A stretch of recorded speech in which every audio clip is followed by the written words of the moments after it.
Hello, everyone. I'm Christine Wood, and you are listening to the Living with Margins podcast. And this is episode 5.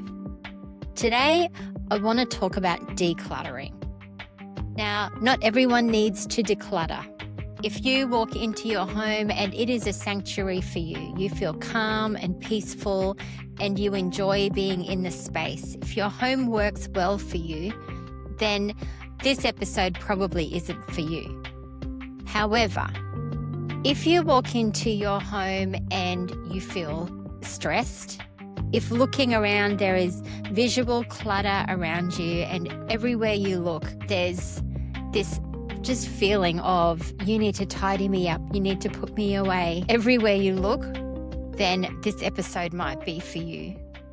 If your home is not a calm and peaceful, is not a sanctuary for you, then decluttering might be something that you find helpful. If you find it difficult to keep your home tidy, if you feel stressed when you know that somebody's coming over, and you feel embarrassed about the way that your home looks, or if you are regularly losing things, you just can't find your car keys, your water bottle, all of the things that you need to live well, then this episode is for you. Because all of those things used to be true for me. I used to feel really stressed when someone was coming over to my home because I was embarrassed about the way that it looked. When I came home, I didn't feel a sense of peace and calm when I walked into my own space. I felt embarrassed, I felt overwhelmed, and I felt like I could never sit still and rest because there was always things out of place and things that needed to be done. And my home just didn't work well for me. So I would lose things regularly. The kids would lose things regularly. It always seemed to be a struggle just to get through each day. And so over the years, I have decluttered my home. I've gotten rid of a lot of stuff and I've put in just some really simple and practical ideas that help me to keep the clutter in my home under control. I now live in a much smaller space than I used to, and I have much fewer things, and it's so much easier to manage.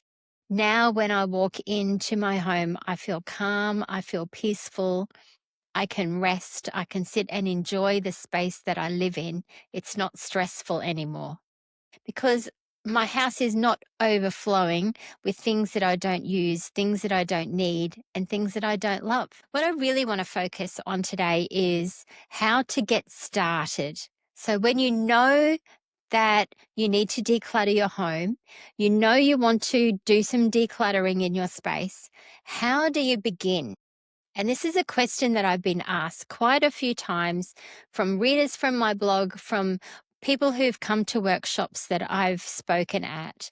This is a really common question is, okay, I know I need to declutter. I really want to declutter, but I'm not sure how to begin. So that's what I really want to focus on today.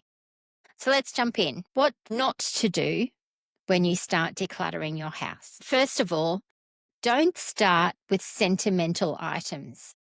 Don't start with items that trigger significant memories for you, that remind you of people that you love, things that are overly valuable to you. Don't start there. That's like advanced level decluttering. We'll get to that down the track. So start with something that is not a significant memory.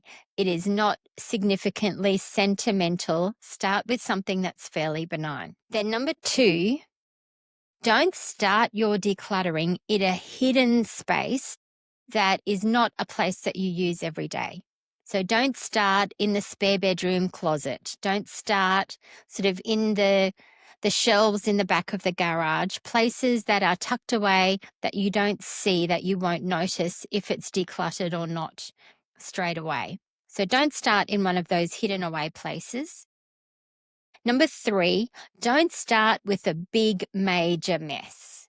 So don't start with the overwhelming task of perhaps the kids' toy room or all of the sports equipment or whatever it is for you and your family. We all have those things. For me, it used to be craft supplies. The craft cupboard was just got out of hand at one stage and was quite overwhelming. That is not the place to get started in your decluttering journey.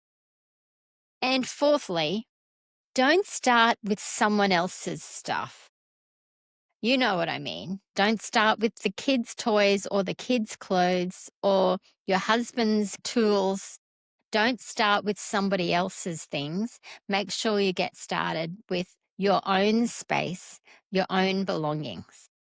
So that's some ideas of things not to do when you get started in your decluttering. So now let's talk about how to get started. These are the things to start with. Firstly, start with something that you have no emotional attachment to. So things like your makeup collection or your underwear drawer, perhaps your shoes, cleaning products, things that are not emotionally attached. There's not a lot of memories attached to them. They're not of high value. They're just stuff, just things. That's something that is a good place to get started. Also, start with a space that you use every day. So start with something like the space underneath the kitchen cupboard or your utensils drawer or your bedside table, a place that is obvious, that you see every day, that you use every day. Start with a small, manageable area. So rather than starting off with a whole toy room or a whole garage storage space, just start with one drawer or one shelf, something that will take 10 or 15 minutes. Just start with something small and start with your own stuff. So start with things that belong to you, things that you are entirely responsible for, that you purchased yourself, that you chose yourself, that you use yourself. So those are the things that will help you to get some great wins on the board. Things that will be obvious to you that you will enjoy a decluttered, clean and tidy space that you've worked on right from the very beginning of your decluttering journey. You can have an instant win to enjoy when you first get started decluttering if you follow those steps. Something that is not emotionally attached, something that you use and see every single day, something small and manageable, and something that is entirely yours. So my suggestion to get started are things like your makeup, your skincare and hair care, the underwear drawer, a space that we use every single day that is so easy for it to get out of control. And we just add and add and add to it without throwing away the things that we don't use anymore.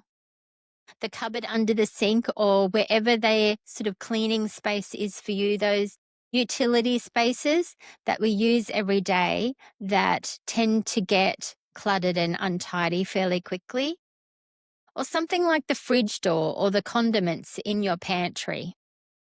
Your bedside table is another really good place to start because it feels great to have a decluttered bedroom, a sanctuary that you can go at the end of the day that is truly peaceful and calming for you. Well, the entryway to your home is also a great place to start because that's the first impression of your home. And if you walk in and the first space that you walk into in your home is clean and tidy and uncluttered, it makes you feel great about walking into your home every single day. So they're great places to start when you know that you need to declutter and you want to sort of learn how to flex that decluttering muscle, learn the process and teach yourself how to get rid of the things that you don't need. So the process that I use when I'm decluttering a small space is a really simple one. Firstly, empty it out. So empty out all the undies in the drawer or empty out your whole makeup collection, whatever it is that you're going to declutter. And then rather than picking out what to throw away or what to donate, pick out your favorite things that you want to keep.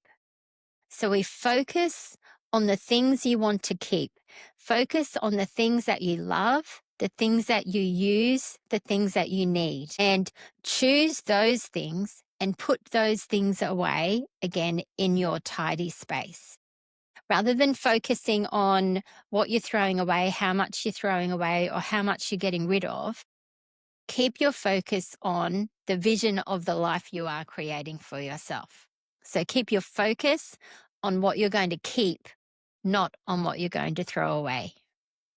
Then clean the space, replace just your favorites, the things that you use and love, and enjoy a decluttered space. And a word of warning, with the things that you're going to get rid of them straight away. Don't just hide them away and delay. If there are things that are good enough to donate, then take them to the donation center straight away. If there's things that need to get thrown away, bag them up and throw them away.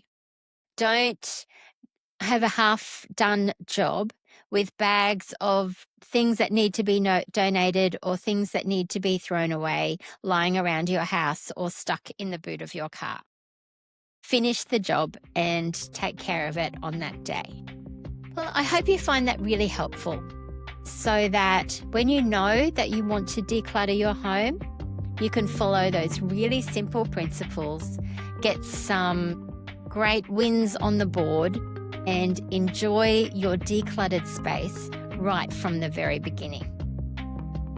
Until next time, God bless.